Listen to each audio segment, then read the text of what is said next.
মানুহে মানুহৰ বাবে নহয় জানো? গতিকে আহকচোন শিৱসাগৰ নাজিৰা বানত ক্ষতিগ্ৰস্ত হোৱা লোকসকলক অকণমানি হ'লেও সাহায্য এটা দিবলৈ আমি আগবাঢ়ি আহোঁ। ভিডিঅ'বিলাকত চাই বহুত বেছি দুখ লাগিছে।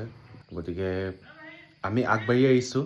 আমি অনলাইন কেম্পেইন এটা ষ্টাৰ্ট কৰিম বুলি চিন্তা কৰিছোঁ। যিখিনি ট'টেল কালেকশ্যন হ'ব, মই বহুতকেইটা ফাউণ্ডেশ্যনৰ লগত মই অলৰেডি কথা পাতিছোঁ, তাহাঁতৰ লগত যোগাযোগ কৰি বানত ক্ষতিগ্ৰস্ত হোৱা মানুহখিনিলৈ পইচাখিনি দি দিয়া হ'ব। মই ভিডিঅ'ৰ শেষত QR স্কেনাৰটো মই স্ক্ৰীণত দি দিম।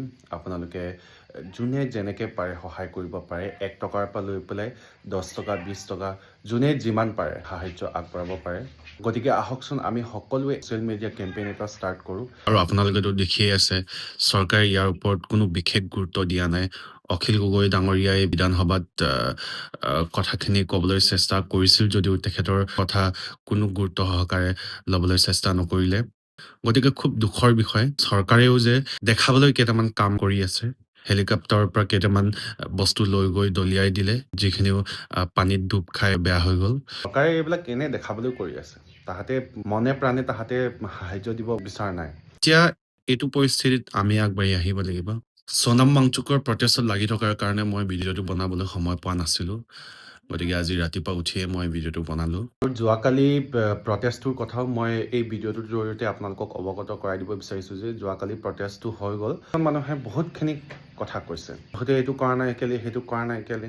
তাহাঁতে জীৱনত এটা প্ৰটেষ্ট কৰি পোৱা নাই, সেইবিলাক মানুহৰ কাম নাই। সেইবিলাক মানুহে বকি থাকিব পাৰে। ৰ'দত তাহাঁতে ওলাই আহি কষ্ট কৰিব নোৱাৰে। তাহাঁতে সেই কমেণ্টত কেইটামান কথাহে লিখিব পাৰে।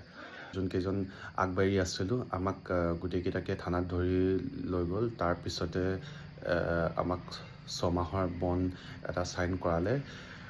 আমি আকৌ কৰিম, বণ্ড চাইন কৰালে বুলি যে আমি নকৰিম সেইটো নহয়। সেইখিনি এনেই জাষ্ট আপোনালোকক মই শ্বেয়াৰ কৰিলোঁ, যিহেতু প্ৰটেষ্টৰ আপডেটো দিয়া হোৱা নাই। বৰ্তমানৰ পৰিস্থিতি বহুত বেয়া অসমৰ, বানপানী হৈ থকাৰ কাৰণে। বহুত মানুহে ভালকৈ খাবলৈ পোৱা নাই এতিয়া তাত। বহুত মানুহে শুবলৈ পৰা নাই আৰু লগতে বহুত প্ৰাণ হেৰুৱাব লগা হৈছে। স্ক্ৰীনশ্বট মই ভিডিঅ'টোৰ শেষত মই দি দিম। আপোনালোকে যোনে যিমান পাৰে নিজৰ সাহায্য আগবঢ়াব পাৰে। ধন্যবাদ।